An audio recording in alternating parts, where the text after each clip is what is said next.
വിവാഹമോചനത്തിന്റെയും ദാമ്പത്യ തകർച്ചയുടെയും കണക്കിൽ കേരളം ഇന്ത്യയുടെ തലസ്ഥാനമായി മാറുകയാണോ? നിരന്തരം വഴക്കും പ്രശ്നങ്ങളുമായി നിരാശാജനകമായ ദാമ്പത്യ ജീവിതം നയിക്കുന്ന ഒട്ടേറെ പേരെക്കുറിച്ച് കേൾക്കാറുണ്ട്. കേരളത്തിലെ കുടുംബ കോടതികളിൽ ഓരോ ദിവസവും വിവാഹമോചന കേസുകളുടെ എണ്ണം വർദ്ധിക്കുന്ന കാഴ്ച. ഇതോടൊപ്പം പങ്കാളിയെ കൊലപ്പെടുത്തി ആത്മഹത്യ ചെയ്യുന്നവർ. നമ്മുടെ ചുറ്റുപാടും നോക്കിയാൽ ഇപ്പോഴിതുപോലുള്ള ദാരുണമായ സംഭവങ്ങൾ അനവധിയാണ്. മദ്യവും ലഹരിയും മാത്രമല്ല, ദാമ്പത്യ അവിശ്വസ്തതയും സംശയരോഗവുമൊക്കെ കുടുംബങ്ങളെ കലാപകലുഷിതമാക്കുന്നുണ്ട്. കൊല്ലം ഏരൂരിൽ ഭാര്യയെ കൊലപ്പെടുത്തി ഭർത്താവ് ജീവനൊടുക്കിയതും കുടുംബ പ്രശ്നത്തെ തുടർന്നാണ്. എന്താണ് ആ വീട്ടിൽ സംഭവിച്ചത്? വിശദമായി പരിശോധിക്കുകയാണ് പോലീസ് പട്രോൾ. സ്വാഗതം.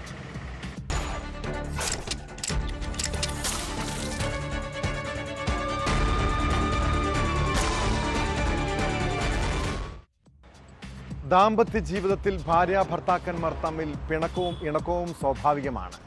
ഇതുപോലെ ചെറിയ ദുഃഖവും സന്തോഷവുമൊക്കെ കൂടിച്ചേരുന്നതാണല്ലേ ജീവിതത്തിൻ്റെ സൗന്ദര്യം.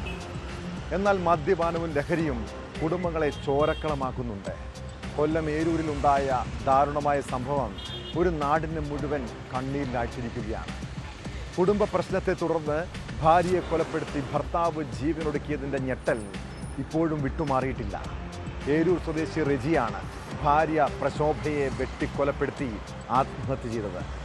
പതിവായി മദ്യപിച്ചിരുന്ന റെജി ഭാര്യയുമായി നിരന്തരം വഴക്കുണ്ടാക്കുമായിരുന്നുവെന്ന് നാട്ടുകാർ പറയുന്നു.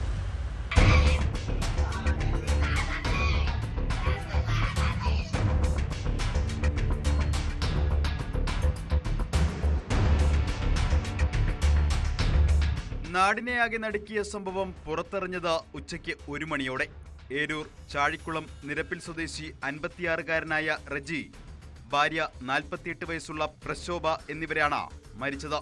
ഇവരുടെ മകൾ അമ്മയുമായി ഫോണിൽ ബന്ധപ്പെടാൻ നിരന്തരം ശ്രമിച്ചെങ്കിലും ഫോൺ എടുത്തിരുന്നില്ല. തുടർന്ന് മകൾ വീട്ടിലെത്തി ജനാലയിലൂടെ നോക്കിയപ്പോൾ റെജി മുറിക്കുള്ളിൽ തൂങ്ങി നിൽക്കുന്നതാണ് കണ്ടത്. ഇവരുടെ നിലവിളി കേട്ട് സമീപവാസികളെത്തി വാതിൽ ചവിട്ടി തുറന്നു. അടുക്കളയിലെ തറയിൽ വെട്ടേറ്റ് മരിച്ച നിലയിലായിരുന്നു പ്രശോഭ. ചുമരിനോട് ചേർന്ന തലയിൽ നിന്ന് രക്തം വാർന്ന നിലയിലാണ് മൃതദേഹം കണ്ടത്. ചുറ്റും രക്തം തളം കെട്ടിയ നിലയിലായിരുന്നു.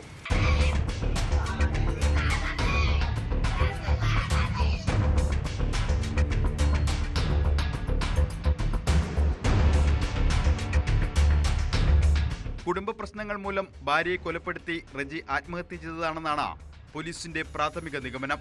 പതിവായി മദ്യപിച്ചിരുന്ന റെജി ഭാര്യയുമായി നിരന്തരം വഴക്കുണ്ടാക്കുമായിരുന്നു. ശനിയാഴ്ച രാത്രിയിലും വീട്ടിൽ വഴക്കുണ്ടായിരുന്നതായി സമീപവാസികൾ പറയുന്നു.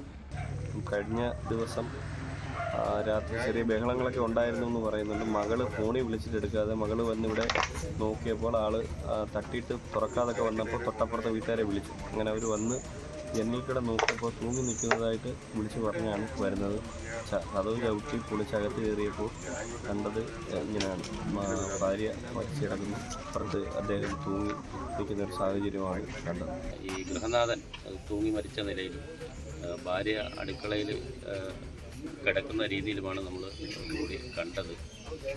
പിന്നെ ഏരൂർ പോലീസ് സ്റ്റേഷനിൽ അറിയിപ്പ് കൊടുക്കുകയും അവിടെ നിന്ന് ഉദ്യോഗസ്ഥരെത്തി അതിൻ്റെ മേൽ നടപടി സ്വീകരിച്ചുകൊണ്ടിരിക്കുകയാണ്. ഇനി ഈ ഫോറൻസിക്കിൻ്റെയും അതിൻ്റേതായ തെളിവൊക്കെ എടുക്കേണ്ടതുള്ളതുകൊണ്ട് അത് കഴിഞ്ഞിട്ട് അതിൻ്റെ ഒരു വിവരം പറയാമെന്നാണ് പോലീസുകാർ പറഞ്ഞിട്ടുള്ളത്. ഏരൂർ പോലീസും വിരലടയാള വിദഗ്ധരും ഡോഗ് സ്ക്വാഡും സ്ഥലത്തെത്തി പരിശോധന നടത്തി. മൃതദേഹങ്ങൾ പോസ്റ്റ്മോർട്ടത്തിനായി മാറ്റി. സംഭവത്തിൽ അന്വേഷണം തുടങ്ങിയതായി പോലീസ് അറിയിച്ചു.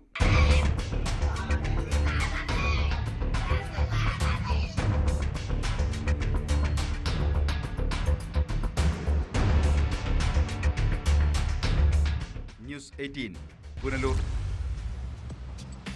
ഈ നാട്ടിൽ സ്ത്രീകൾ പൊതുസ്ഥലത്തും തൊഴിലിടത്തും സുരക്ഷിതരല്ലാത്ത അവസ്ഥ. പട്ടാപ്പകൽ പോലും പെൺകുട്ടികളും യുവതികളും ലൈംഗികമായി ആക്രമിക്കപ്പെടുന്ന സംഭവങ്ങൾ വർദ്ധിക്കുന്നു. കൊല്ലം പത്തനാപുരത്ത് വനിതാ ഡോക്ടറെ ക്ലിനിക്കിൽ വെച്ചാണ് യുവാവ് പീഡിപ്പിക്കാൻ ശ്രമിച്ചത്. വനിതാ ദന്ത ഡോക്ടർ ക്ലിനിക്കിൽ ഒറ്റയ്ക്കായിരുന്നപ്പോഴാണ് അതിക്രമമുണ്ടായത്. യുവതിയുടെ വായിൽ തുണി തിരികിയ ശേഷം അക്രമി പീഡിപ്പിക്കാൻ ശ്രമിക്കുകയായിരുന്നു. ബഹളം കേട്ട് ഓടിയെത്തിയ നാട്ടുകാരാണ് പ്രതിയെ പിടികൂടിയത്. സംഭവത്തിൽ പത്തനാപുരം കാരമൂട് സ്വദേശി സൽദാനെ പോലീസ് അറസ്റ്റ് ചെയ്തു.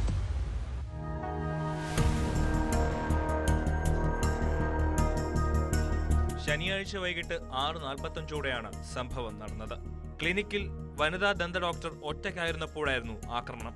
ക്ലിനിക്കിലെ ജീവനക്കാരെല്ലാം പോയെന്ന് ഉറപ്പുവരുത്തിയ ശേഷമാണ് സൽദാൻ ഇവിടെ എത്തിയത്. തുടർന്ന് ഇയാൾ ഡോക്ടറെ കടന്നു പിടിക്കുകയായിരുന്നു. ശബ്ദമുണ്ടാക്കാൻ ശ്രമിച്ച യുവതിയുടെ വായിൽ തുണി തിരുകി പീഡിപ്പിക്കാൻ ശ്രമിച്ചതായും പോലീസ് പറഞ്ഞു. കുതിരയോടി രക്ഷപ്പെട്ട ഡോക്ടർ നാട്ടുകാരെ വിളിച്ചു കൂട്ടുകയായിരുന്നു. രക്ഷപ്പെടാൻ ശ്രമിച്ച പ്രതിയെ നാട്ടുകാർ ചേർന്നാണ് പിടികൂടി പോലീസിന് കൈമാറിയത്.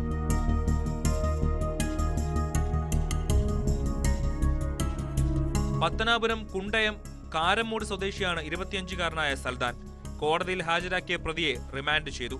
കേസിൽ വിശദമായ അന്വേഷണം നടത്തി വരികയാണെന്ന് പോലീസ് അറിയിച്ചു. ഇയാൾ സമാനമായ കുറ്റകൃത്യങ്ങൾ ചെയ്തിട്ടുണ്ടോ എന്നും പോലീസ് അന്വേഷിക്കുന്നുണ്ട്. ജനത്തിരക്കേറിയ നഗരമധ്യത്തിലുണ്ടായ സംഭവം നാട്ടുകാരെ ഞെട്ടിച്ചിരിക്കുകയാണ്.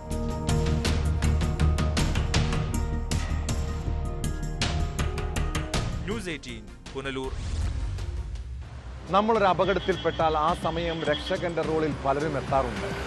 ഉടൻ തന്നെ ആശുപത്രിയിൽ എത്തിക്കാനും മറ്റ് സഹായങ്ങൾ നൽകാനും തയ്യാറായി മുന്നോട്ട് വരുന്നവർ. എന്നാൽ ഇതിൽ ദുരുദ്ദേശത്തോടെ എത്തുന്നവരെ സൂക്ഷിക്കണം. പാലക്കാട് ആലത്തൂരിൽ 2 വർഷം മുൻപുണ്ടായ ഒരു വാഹനാപകടത്തിൽ സഹായഹസ്തവുമായി വന്നയാൾ പിന്നീട് ആ കുടുംബത്തെ തന്നെ വേട്ടയാടി. അപകടത്തിൽ പരിക്കേറ്റ് ചികിത്സയിലായിരുന്ന അച്ഛൻ്റെ രക്ഷകനായി ചമഞ്ഞ് മകളെ അയാൾ ലൈംഗികമായി പീഡിപ്പിച്ചു. യുവതിയെ വിവിധ ലോഡ്ജുകളിലും ഇയാളുടെ വീട്ടിലും കൊണ്ടുപോയി പീഡിപ്പിക്കുകയും ദൃശ്യങ്ങൾ പകർത്തുകയും ചെയ്തു. ഒടുവിൽ ഭീഷണിയായതോടെയാണ് യുവതി പരാതി നൽകിയത്. കേസിൽ പ്രതി എരുമയൂർ സ്വദേശി ബാബുജനെ പോലീസ് അറസ്റ്റ് ചെയ്തിട്ടുണ്ട്.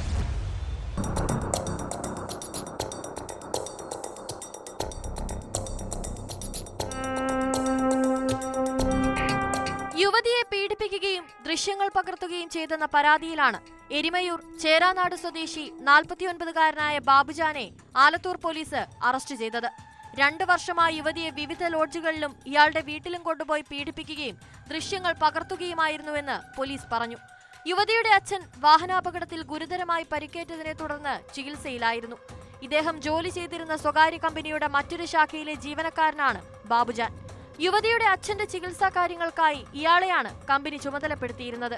ഈ അവസരം ഉപയോഗിച്ചാണ് ഇയാൾ യുവതിയുമായി അടുപ്പത്തിലായത്. ചികിത്സയ്ക്കായി കമ്പനി നൽകിയ പണം തന്റെ പണമാണെന്ന് തെറ്റിദ്ധരിപ്പിച്ചാണ് യുവതിയെ വശത്താക്കിയതെന്ന് പോലീസ് പറഞ്ഞു.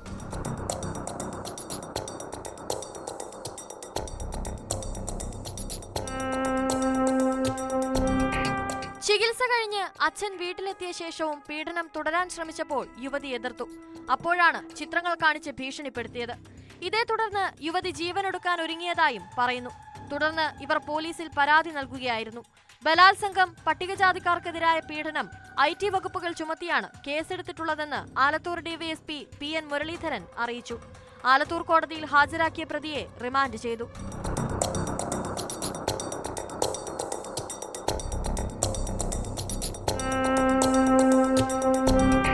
ന്യൂസ് 18 പാലക്കാട്.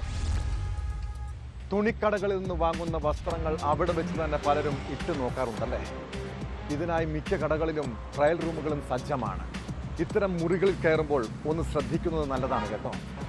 കൊല്ലം കടക്കലിലെ ടെക്സ്റ്റൈൽസിൽ വിവാഹ വസ്ത്രം എടുക്കാനെത്തിയ 24-കാരിയുടെ ഫോട്ടോ പകർത്തി മോർഫ് ചെയ്ത് പണം തട്ടാൻ ശ്രമിച്ച സംഭവത്തെക്കുറിച്ചാണ് പറഞ്ഞു വരുന്നത്.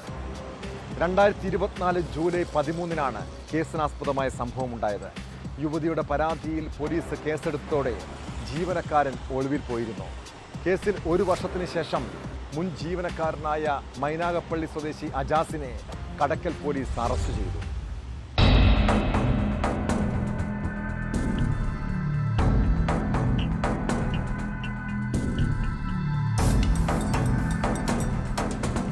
തുണിക്കടയിലെത്തുന്ന സ്ത്രീകളുടെ രഹസ്യ ചിത്രങ്ങൾ ക്യാമറയിലൂടെയും മൊബൈൽ ഫോൺ ഉപയോഗിച്ചും പകർത്തി അവ മോർഫ് ചെയ്ത് അശ്ലീല രൂപത്തിലാക്കിയ ശേഷം ഭീഷണിപ്പെടുത്തി പണം തട്ടുകയായിരുന്നു അജാസിന്റെ രീതി.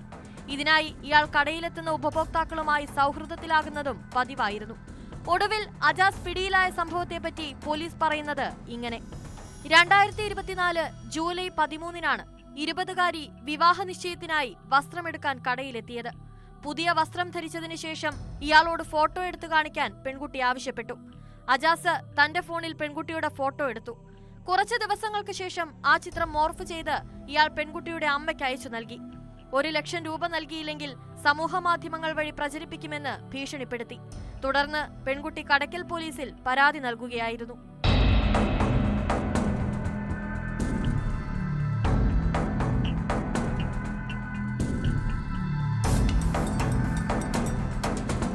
പെൺകുട്ടി പരാതി നൽകിയ വിവരമറിഞ്ഞ് അജാസ് ഒളിവിൽ പോയി.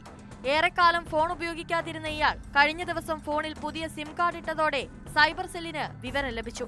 കടയ്ക്കൽ പോലീസ് വിവരങ്ങൾ ശേഖരിക്കുകയും തമിഴ്നാട്ടിലെത്തി രാമനാഥപുരത്തെ ഒരു സൂപ്പർ മാർക്കറ്റിൽ നിന്നും പ്രതിയെ പിടികൂടുകയുമായിരുന്നു. അജാസ് ഈ സ്ഥാപനത്തിൽ സൂപ്പർവൈസറായി ജോലി ചെയ്യുകയായിരുന്നു. കടയ്ക്കൽ സ്റ്റേഷനിലെത്തിച്ച പ്രതിയുടെ അറസ്റ്റ് രേഖപ്പെടുത്തി. വൈദ്യപരിശോധനയ്ക്ക് ശേഷം കോടതിയിൽ ഹാജരാക്കിയ പ്രതിയെ റിമാൻഡ് ചെയ്തു.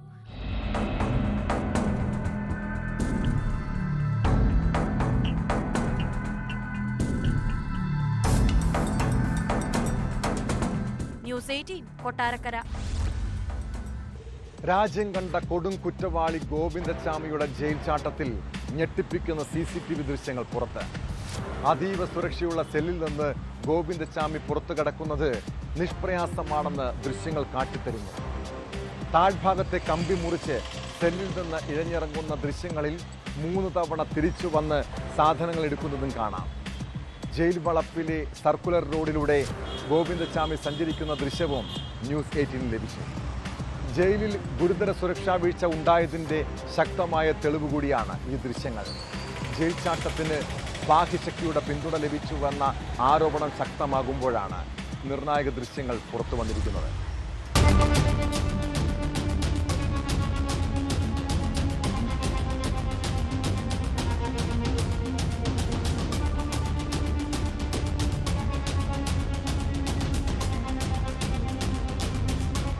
സമയം പുലർച്ചെ 1:14. സ്ഥലം കണ്ണൂർ സെൻട്രൽ ജയിലിലെ 10ാം നമ്പർ ബ്ലോക്ക്. സെല്ലിന്റെ അഴികൾ മുറിച്ചു മാറ്റി ഇടനാഴിയിലേക്ക് ഇഴഞ്ഞിറങ്ങുന്ന ഗോവിന്ദച്ചാമി. കഴിഞ്ഞ വെള്ളിയാഴ്ച മണിക്കൂറുകളോളം കേരള പോലീസിനെ മുൾമുനയിൽ നിർത്തിയ ജയിൽ വകുപ്പിനെ ആകെ നാണക്കേടുണ്ടാക്കിയ ജയിൽ ചാട്ടത്തിന്റെ ദൃശ്യങ്ങളാണിത്.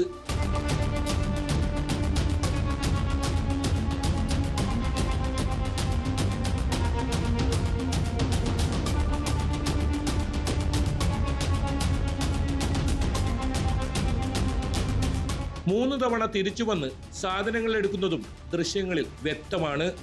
ജയിൽ വളപ്പിൽ നിന്ന് ഗോവിന്ദച്ചാമി പുറത്തു ചാടുന്നതിന് മുമ്പുള്ള ദൃശ്യങ്ങളും പുറത്തു വന്നു.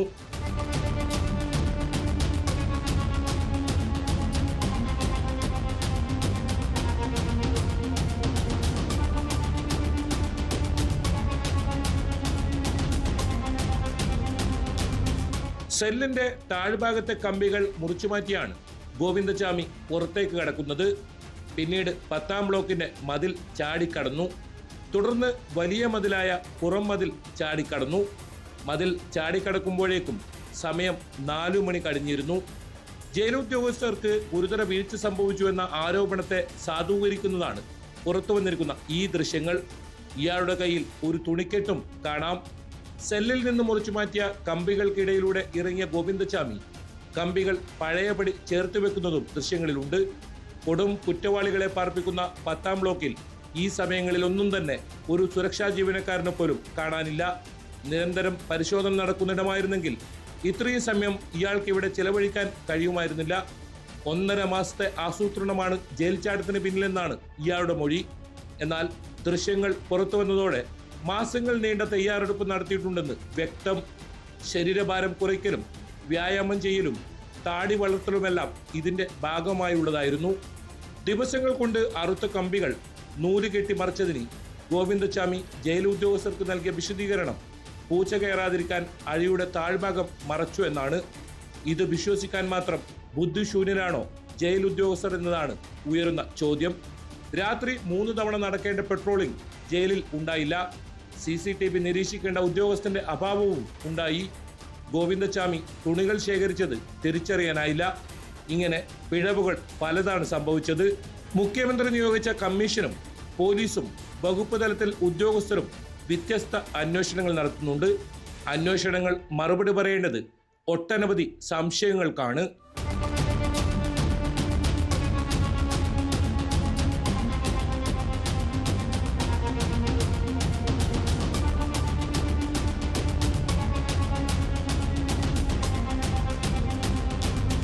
ജയിൽ ചാട്ടം സംബന്ധിച്ച് സഹതടവുകാരനായ 4 പേർക്ക് അറിയാമായിരുന്നുവെന്നാണ് അന്വേഷണത്തിലെ കണ്ടെത്തൽ. എന്നാൽ പുറത്തുവന്ന ദൃശ്യങ്ങളിലൊന്നും സഹായികളായി ആരെയും കാണാനില്ല.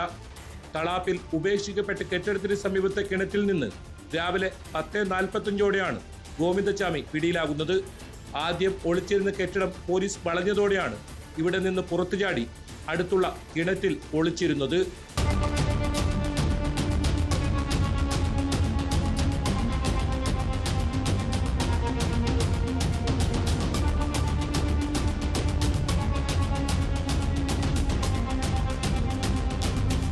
ന്യൂസ് 18 കണ്ണൂർ.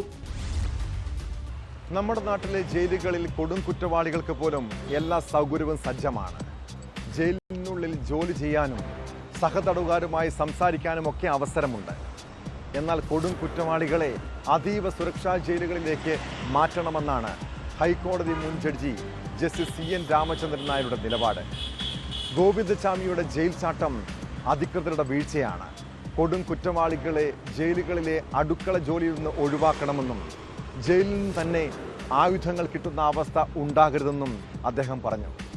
ജയിലുകൾ സന്ദർശിച്ച് ഉടൻ റിപ്പോർട്ട് നൽകുമെന്നും ഉന്നതതല അന്വേഷണ സംഘാംഗമായ ജസ്റ്റിസ് രാമചന്ദ്രൻ നായർ വ്യക്തമാക്കി.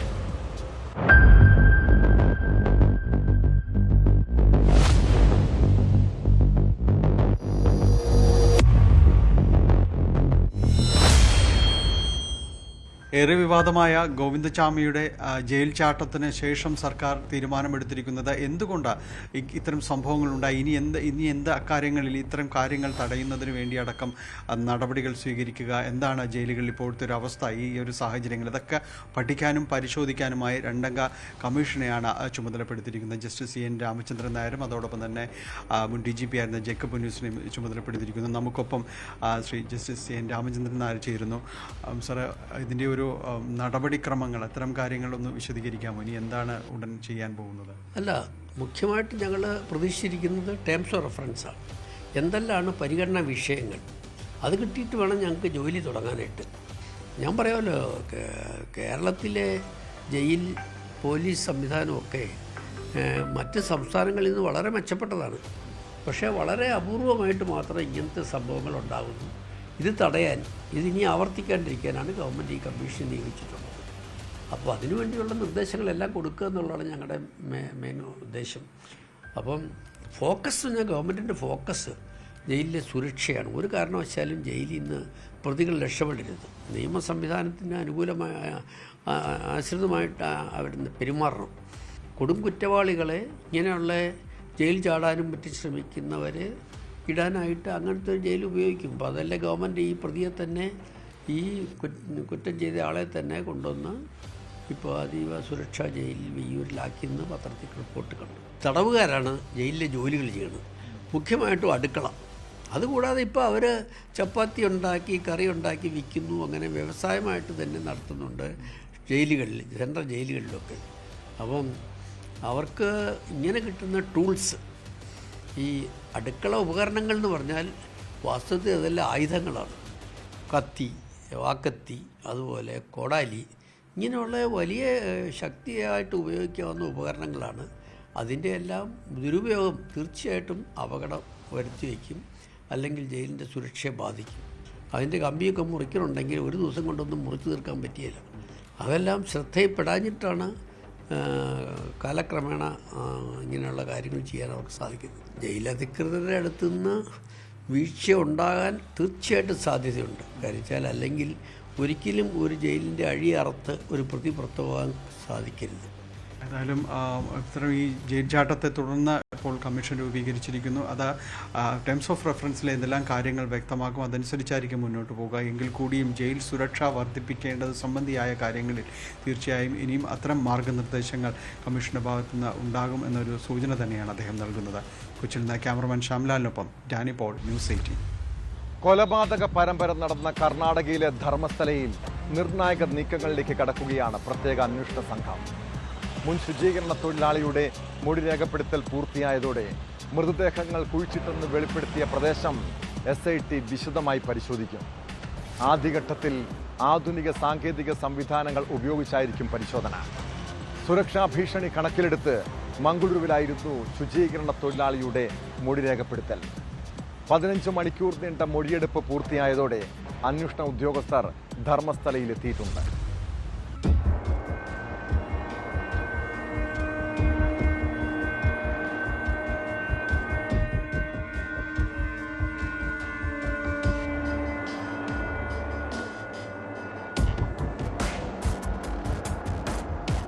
ധർമ്മസ്ഥലയിലെ ഞെട്ടിപ്പിക്കുന്ന വെളിപ്പെടുത്തലിൽ നിർണായക നീക്കങ്ങളുമായി പ്രത്യേക അന്വേഷണ സംഘം കേസിലെ ഏക സാക്ഷിയായ മുൻ ജീവനക്കാരന്റെ മൊഴി രേഖപ്പെടുത്തൽ പൂർത്തിയായി. നിർണായക വിവരങ്ങളാണ് മുൻ ജീവനക്കാരൻ SITക്ക് മുന്നിൽ വെളിപ്പെടുത്തിയത്. ധർമ്മസ്ഥലയിലെ വനം വകുപ്പിന്റെ സ്ഥലത്ത് മൃതദേഹങ്ങൾ എവിടെയൊക്കെ കുഴിച്ചിട്ടിട്ടുണ്ട്, ആരാണ് തന്നെ ഇതിനെ നിയോഗിച്ചത്, 1995 മുതൽ 2014 വരെയുള്ള കാലഘട്ടങ്ങളിൽ എത്ര മൃതദേഹങ്ങൾ ഇത്തരത്തിൽ കുഴിച്ചിട്ടു, ഏത് നിലയിലായിരുന്നു മൃതദേഹങ്ങൾ, ഏറ്റവും ഒടുവിൽ 2014 ഭീഷണിയെ തുടർന്ന് പലായനം ചെയ്യേണ്ട സാഹചര്യം തുടങ്ങി നിർണായക വിവരങ്ങളാണ് SITക്ക് നൽകിയത്.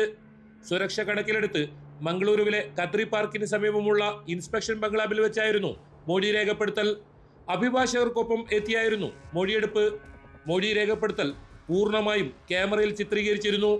നേരത്തെ കോടതിയിൽ നൽകിയ രഹസ്യമൊഴിക്കപ്പുറം കൂടുതൽ വിവരങ്ങൾ ഇയാൾ അന്വേഷണ ഉദ്യോഗസ്ഥർക്ക് മുന്നിൽ വെളിപ്പെടുത്തിയിട്ടുണ്ട്.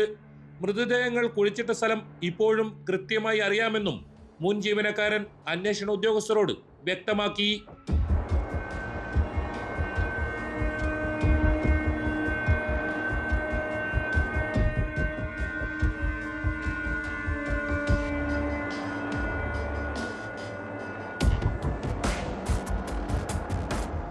സാക്ഷിയുടെ മൊഴിയെടുപ്പ് പൂർത്തിയായതോടെ വിശദമായ പരിശോധനയ്ക്ക് ഒരുങ്ങുകയാണ് പോലീസ്. മണ്ണിനടിയിൽ മൃതദേഹാവശിഷ്ടങ്ങൾ ഉണ്ടോ എന്ന് കണ്ടെത്താൻ ഗ്രൗണ്ട് പെനട്രേറ്റിംഗ് റഡാർ ഉൾപ്പെടെയുള്ള സംവിധാനങ്ങൾ ഉപയോഗിച്ച് സ്ഥലം പരിശോധിക്കാനാണ് ആലോചന. ഇതിനായി റിട്ടയർഡ് മേജർ ഡോക്ടർ ഇന്ദ്രപാലിന്റെ സേവനം തേടിയേക്കും. മരങ്ങൾ തിങ്ങി നിൽക്കുന്ന പ്രദേശമായതിനാൽ ഭൂമി കിളച്ചുള്ള പരിശോധന പ്രായോഗികമല്ല എന്ന നിഗമനത്തിലാണ് ഉദ്യോഗസ്ഥരുള്ളത്. കൂടാതെ തെളിവുകൾ നശിക്കാനും ഇത് ഇടയാക്കും.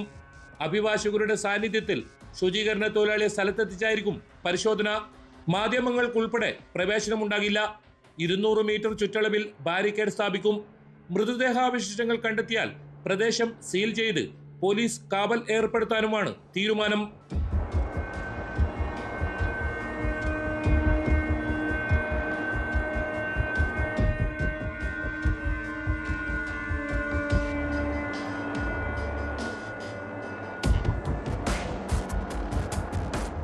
വിദ്യാർത്ഥികളെ അടക്കം 100ഓളം പേരെ കൊന്നുകുഴിച്ചുമൂടിയെന്ന ശുചീകരണ തൊഴിലാളിയുടെ വെളിപ്പെടുത്തൽ സംബന്ധിച്ച് ന്യൂസ് 18 ആദ്യം വാർത്ത പുറത്തു കൊണ്ടുവന്നത്. പിന്നീട് വനിതാ കമ്മീഷൻ വിഷയത്തിൽ ഇടപെടുകയും പ്രത്യേക അന്വേഷണ സംഘത്തെ രൂപീകരിക്കാൻ മുഖ്യമന്ത്രിക്ക് കത്ത് നൽകുകയുമായിരുന്നു. ഇതിനിടയിൽ നിരവധി നാടകീയ സംഭവങ്ങളാണ് ധർമ്മസ്ഥലയിൽ അരങ്ങേറിയത്.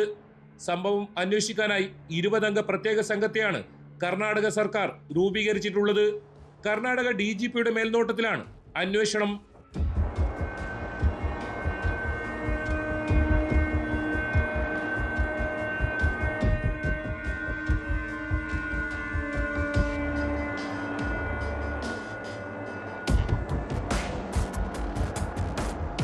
ന്യൂസ് 18 ധർമ്മസ്ഥല. ആത്മീയ ജീവിതം നയിക്കുന്നവർക്ക് ആത്മനിയന്ത്രണം ആവശ്യമാണ്. എന്നാൽ ഇക്കാലത്ത് മതപുരോഹിതർ ലൈംഗിക പീഡന കേസുകളിൽ പെടുന്ന സംഭവങ്ങൾ വർദ്ധിച്ചിട്ടുണ്ട്. കാസർഗോഡ് പ്രായപൂർത്തിയാകാത്ത ആൺകുട്ടിയെ ഒരു വൈദികൻ ലൈംഗികമായി ചൂഷണം ചെയ്തെന്ന പരാതി അതീവ ഗൗരവമുള്ളതാണ്. ആൺകുട്ടിയെ പീഡിപ്പിച്ചെന്ന പരാതിയിൽ പോലീസ് പോക്സോ വകുപ്പ് ചുമത്തി കേസെടുത്തതിന് പിന്നാലെ ഫാദർ പോൾ തട്ടുപറമ്പിൽ ഒളിവിൽ പോയിരുന്നു. എന്നാൽ ഹൈക്കോടതി മുൻകൂർ ജാമ്യാപേക്ഷ തള്ളിയതോടെ പ്രതി കോടതിയിൽ കീഴടങ്ങി. എറണാകുളം കോതമംഗലം സ്വദേശിയായ വൈദികനെ 14 ദിവസത്തേക്ക് റിമാൻഡ് ചെയ്തിട്ടുണ്ട്.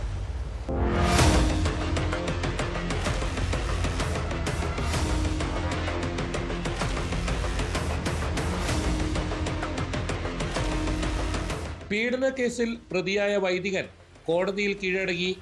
ചിറ്റാരിക്കാൽ പോലീസ് രജിസ്റ്റർ ചെയ്ത പോക്സോ കേസിലെ പ്രതി എറണാകുളം കോതമംഗലം രാമല്ലൂരിലെ തട്ടുപറമ്പിൽ ടി മജോ എന്ന പോൾ തട്ടുപറമ്പിലാണ് കാസർഗോഡ് ജില്ലാ കോടതിയിൽ കീഴടങ്ങിയത്. വൈദികൻ സമർപ്പിച്ച മുൻകൂർ ജാമ്യാപേക്ഷ ഹൈക്കോടതി കഴിഞ്ഞ ദിവസം തള്ളിയിരുന്നു. വൈദികനെ പിടികൂടുന്നതിന് പോലീസ് ലുക്കൌട്ട് നോട്ടീസും പുറപ്പെടുവിച്ചിരുന്നു. ഇതേ തുടർന്നാണ് ജില്ലാ കോടതിയിൽ കീഴടങ്ങാൻ വൈദികൻ തീരുമാനിച്ചത്.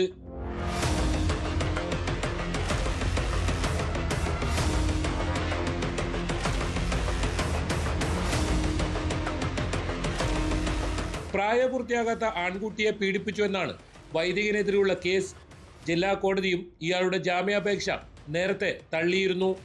14 ദിവസത്തേക്ക് റിമാൻഡ് ചെയ്ത പ്രതിയെ കസ്റ്റഡിയിൽ ആവശ്യപ്പെട്ട് ചിറ്റാരിക്കാൽ ഇൻസ്പെക്ടർ രഞ്ജിത്ത് രവീന്ദ്രൻ കോടതിയിൽ അപേക്ഷ സമർപ്പിച്ചിട്ടുണ്ട്. ഇത് തിങ്കളാഴ്ച പരിഗണിച്ചേക്കും. ആൺകുട്ടിയെ ഒന്നിൽ കൂടുതൽ തവണ പീഡിപ്പിച്ചതിന് 1 മാസം മുൻപാണ് ചിറ്റാരിക്കാൽ പോലീസ് പോക്സോ പ്രകാരം കേസെടുത്തത്. പ്രതിക്കായി എറണാകുളത്തും ബംഗളൂരുവിലും ഉൾപ്പെടെ പോലീസ് തിരച്ചിൽ നടത്തിയിരുന്നു.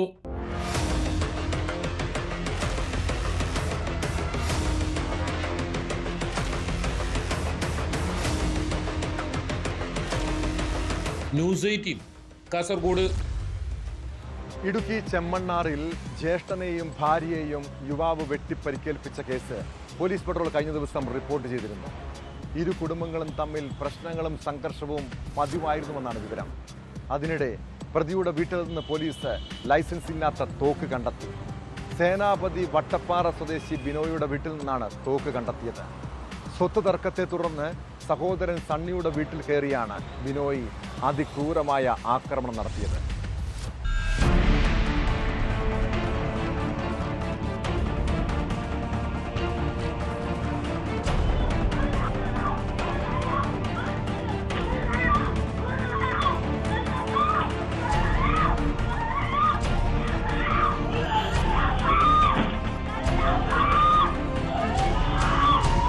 കഴിഞ്ഞ ദിവസമാണ് സണ്ണിയെയും ഭാര്യ സിനിയെയും ചെമ്മണ്ണാറിലെ ഇവരുടെ വീട്ടിൽ കയറി ബിനോയ് വെട്ടിപ്പരിക്കേൽപ്പിച്ചത്.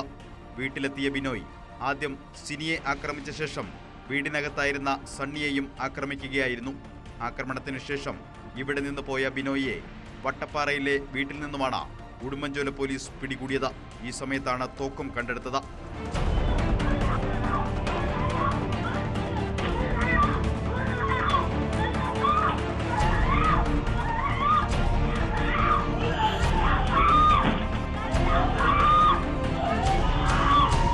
തോക്ക് എവിടെ നിന്നാണ് വാങ്ങിയതെന്നും എന്താവശ്യത്തിനാണ് വാങ്ങിയതെന്നും സംബന്ധിച്ച് ബിനോയ് വ്യക്തമാക്കിയിട്ടില്ല. ഇത് സംബന്ധിച്ച് കൂടുതൽ അന്വേഷണം നടത്തുന്നതിനായി പ്രതിയെ കസ്റ്റഡിയിൽ വാങ്ങും. തിങ്കളാഴ്ച കോടതിയിൽ കസ്റ്റഡി അപേക്ഷ സമർപ്പിക്കുമെന്നും ഉടുമ്പൻചോല പോലീസ് അറിയിച്ചു. ആക്രമണത്തിൽ പരിക്കേറ്റ സണ്ണിയും ഭാര്യ സിനിയും ചികിത്സയിൽ തുടരുകയാണ്.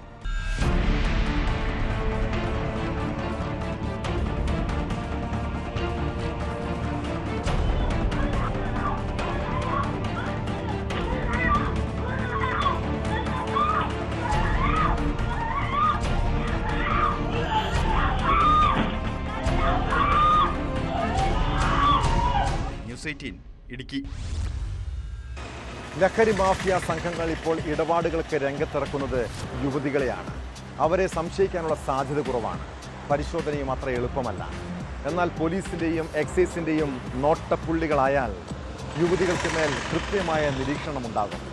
പാലക്കാട് കോങ്ങാട് സിന്തറ്റിക് ഡ്രഗുമായി പിടിയിലായത് 2 യുവതികളടങ്ങുന്ന സംഘമാണ്. കോഴിക്കോട് സ്വദേശിനി ആൻസി ലഹരി വിൽക്കാൻ എത്തിയതാണ്. ഇവരിൽ നിന്ന് ലഹരി വാങ്ങാനെത്തിയ 2 അംഗ സംഘവും വലയിലായി.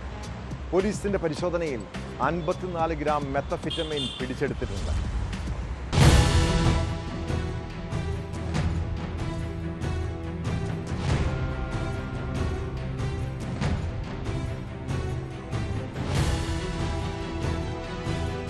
ഓപ്പറേഷൻ ഡി ഹണ്ടിന്റെ ഭാഗമായി മയക്കുമരുന്നിനെതിരെ നടക്കുന്ന പരിശോധനയിലാണ് പ്രതികൾ പിടിയിലായത്. ജില്ലാ പോലീസിന്റെ ലഹരി വിരുദ്ധ സ്ക്വാഡും കോങ്ങാട് പോലീസും സംയുക്തമായി നടത്തിയ പരിശോധനയിൽ മുണ്ടൂരിൽ നിന്ന് 53.95 ഗ്രാം മെത്താഫെറ്റമിനുമായി കോഴിക്കോട് സ്വദേശിയായ KV ആൻസിയാണ് ആദ്യം പിടിയിലായത്. ബംഗളൂരുവിൽ നിന്നാണ് ഇവർ ലഹരിമരുന്ന് എത്തിച്ചത്. 2024 പാലക്കാട് സൗത്ത് പോലീസ് ആൻസിയെ MDMAയുമായി പിടികൂടിയിരുന്നു. ആ കേസിൽ ജാമ്യത്തിലിറങ്ങിയ ശേഷവും പ്രതി ലഹരിക്കടത്ത് തുടരുകയായിരുന്നു. ഇവരുടെ ഗൂഗിൾ പേ ഇടപാടുകളും അക്കൗണ്ട് വിവരങ്ങളും പരിശോധിച്ചപ്പോഴാണ് കൂടുതൽ പ്രതികളെക്കുറിച്ച് പോലീസിന് സൂചന ലഭിച്ചത്.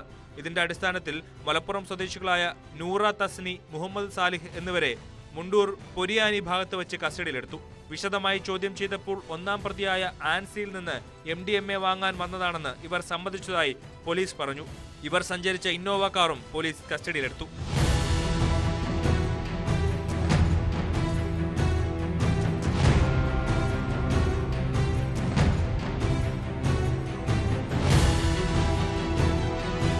കോടതിയിൽ ഹാജരാക്കിയ പ്രതികളെ 14 ദിവസത്തേക്ക് റിമാൻഡ് ചെയ്തു.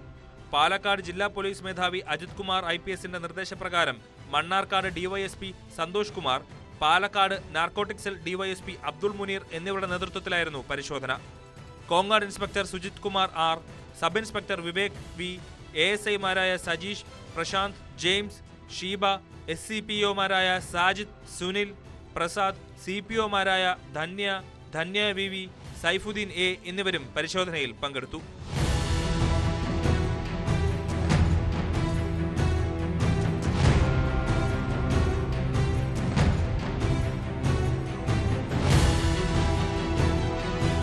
ന്യൂസ് 18 പാലക്കാട്. സംസ്ഥാനത്ത് ലഹരി സംഘങ്ങളെ പൂട്ടാൻ പോലീസും എക്സൈസും പരിശോധന ശക്തമാക്കിയിട്ടുണ്ട്. രാത്രി സമയങ്ങളിൽ സംശയകരമായ സാഹചര്യത്തിൽ കാണുന്നവരെ പരിശോധിക്കും. കഴിഞ്ഞ ദിവസം മലപ്പുറം വണ്ടൂർ പോലീസും ഡാൻസ് ഓഫ് ടീമും ചേർന്ന് 2 അംഗ സംഘത്തെ പിടികൂടി. വിൽപ്പനയ്ക്കായി കൈവശം വെച്ച MDMA ഇവരിൽ നിന്നും കണ്ടെടുത്തു. പാണ്ടിക്കാട് സ്വദേശി ഷഹനുൽ ഫർഷാദ്, അരീക്കണ്ടം സ്വദേശി ഷാഹുൽ ഹമീദ് എന്നിവരാണ് അറസ്റ്റിലായത്. കാറിൽ നിന്നും MDMA ഉപയോഗിക്കുന്നതിനുള്ള ഗ്ലാസ് പൈപ്പ്, ഇലക്ട്രിക് ത്രാസുകൾ എന്നിവയും പിടിച്ചെടുത്തിട്ടുണ്ട്.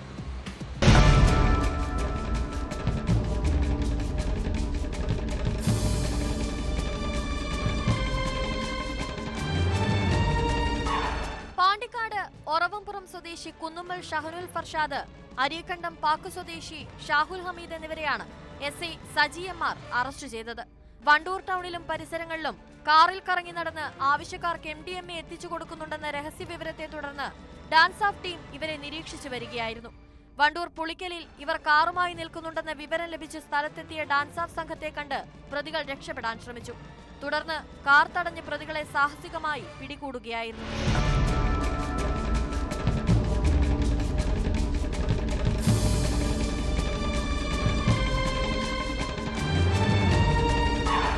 പരിശോധനയിൽ കാറിൽ നിന്നും 1.84 ഗ്രാം MDMAയും MDMA ഉപയോഗിക്കുന്നതിനുള്ള ഗ്ലാസ് പൈപ്പ്, ഇലക്ട്രോണിക് ത്രാസുകൾ എന്നിവയും കണ്ടെടുത്തു. ഇവർ സഞ്ചരിച്ച കാറും പിടിച്ചെടുത്തു. ഗ്രാമിന് 3500 രൂപ നിരക്കിലാണ് പ്രതികൾ MDMA വിൽപ്പന നടത്തിയിരുന്നത്. പിടിയിലായ ഷഹനുൽ ഫർഷാദിന്റെ പേരിൽ മഞ്ചേരി പോലീസ് സ്റ്റേഷനിൽ സമാന കുറ്റകൃത്യത്തിന് 2 കേസുകളുണ്ട്. CPO Vinesh KP, dance of അംഗങ്ങളായ അഭിലാഷ് കൈപ്പിനി, ആസിഫ് അലി, T നിബിൻ ദാസ്, ജിയോ ജേക്കബ് എന്നിവരും അന്വേഷണ സംഘത്തിലുണ്ടായിരുന്നു.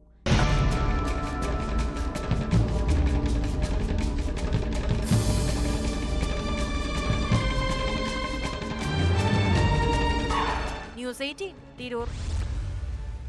സംസ്ഥാനത്ത് വിവിധയിടങ്ങളിൽ ലഹരി വേട്ട തുടരുകയാണ്. അതിർത്തി ചെക്ക് പോസ്റ്റുകൾ വഴിയാണ് ലഹരി വസ്തുക്കൾ ഏറെയും കടത്തിക്കൊണ്ടുവരുന്നത്.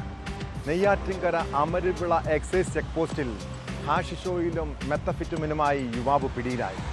തിരുവനന്തപുരം വർക്കല സ്വദേശി അല്ലമീനാണ് അറസ്റ്റിലായത്. അതേസമയം കഞ്ചാവുമായി പാലക്കാടും മണ്ണാർക്കാടും ഇടുക്കിയിലും 2 പേർ അറസ്റ്റിലായിട്ടുണ്ട്.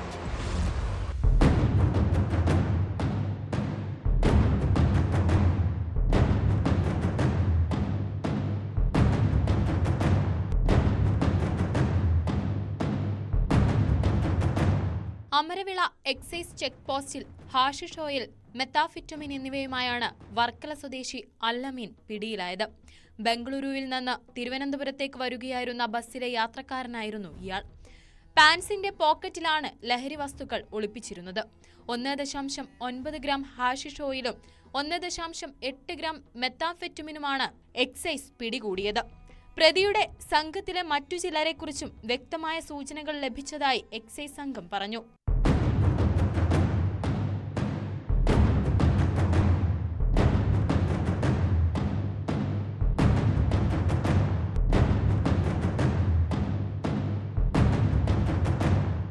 വീട്ടിൽ സൂക്ഷിച്ചിരുന്ന 1 കിലോയിലധികം കഞ്ചാവുമായാണ് ഒരാൾ അടിമാലി നാർക്കോട്ടിക് എൻഫോഴ്സ്മെന്റ് സ്ക്വാഡിന്റെ പിടിയിലായത്.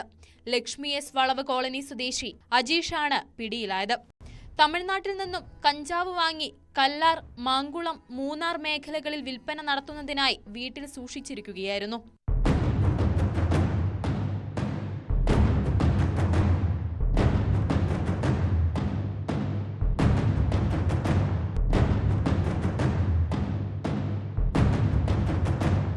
പാലക്കാട് മണ്ണാർക്കാട് 4 കിലോ കഞ്ചാവുമായാണ് യുവാവ് പിടിയിലായത്.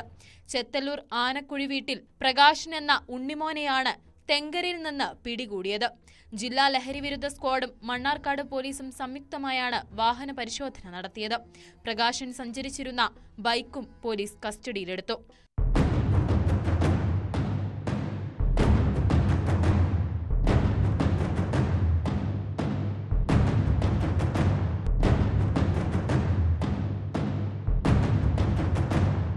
വിവിധ ബ്യൂറോകൾക്കൊപ്പം ന്യൂസ് ഡെസ്ക്, ന്യൂസ് 18.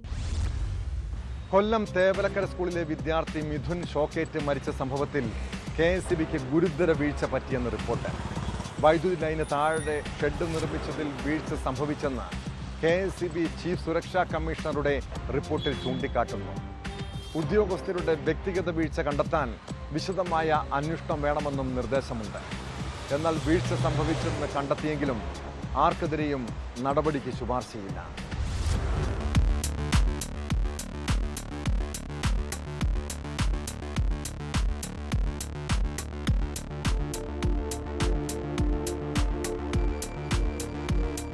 മിഥുൻ എന്ന 13 വയസ്സുകാരന് ജീവൻ നഷ്ടപ്പെട്ട് 10 ദിവസം പിന്നിടുമ്പോഴാണ് ഉദ്യോഗസ്ഥ വീഴ്ചയും മാനേജ്മെന്റ് കെടുകാര്യസ്ഥതയും വ്യക്തമാക്കി KSEB ചീഫ് സുരക്ഷാ കമ്മീഷണർ റിപ്പോർട്ട് സമർപ്പിച്ചത്.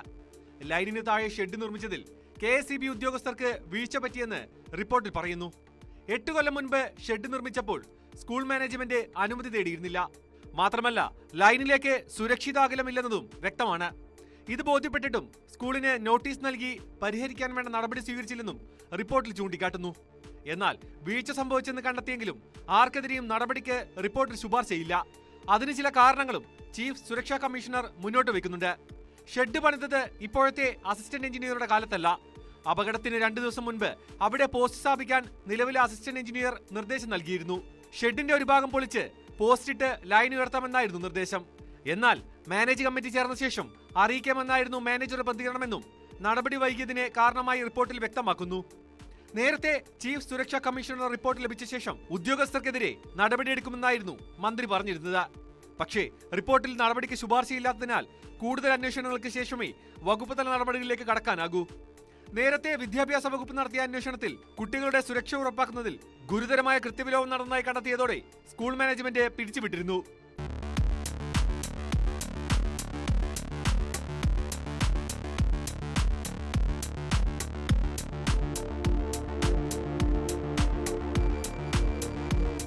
News desk, news 18. പരസ്പര സ്നേഹവും ബഹുമാനവും വിശ്വാസവുമാണ് ദാമ്പത്യ ജീവിതത്തിൻ്റെ അടിസ്ഥാനം. ചില ഭാര്യ ഭർത്താക്കന്മാർ പൊതുവായി പറയാറുള്ള ചില പരാതികളുണ്ട്. ഞാൻ ആഗ്രഹിക്കുന്ന പോലെ പങ്കാളിയിൽ നിന്ന് പരിഗണനയും സ്നേഹവും കിട്ടുന്നില്ല.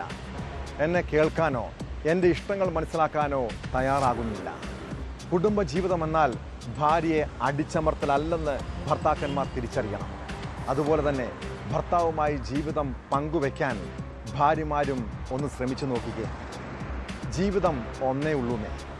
അതിങ്ങനെ വഴക്കിട്ട് കഴിയാനുള്ളതല്ല. പങ്കാളിയും മക്കളുമൊക്കെയായി ആഘോഷിക്കുക. സുഖവും ദുഃഖവുമൊക്കെ പങ്കുവെച്ച് പരസ്പരം വിട്ടുവീഴ്ചകൾ ചെയ്ത് സ്നേഹത്തോടെ കഴിയുന്ന കുടുംബങ്ങളിൽ ഒരു ദുരന്തവും ഉണ്ടാകില്ലെന്നേ. ഇതോടെ പോലീസ് പട്രോൾ പൂർണ്ണമാകുന്നു. നമസ്കാരം.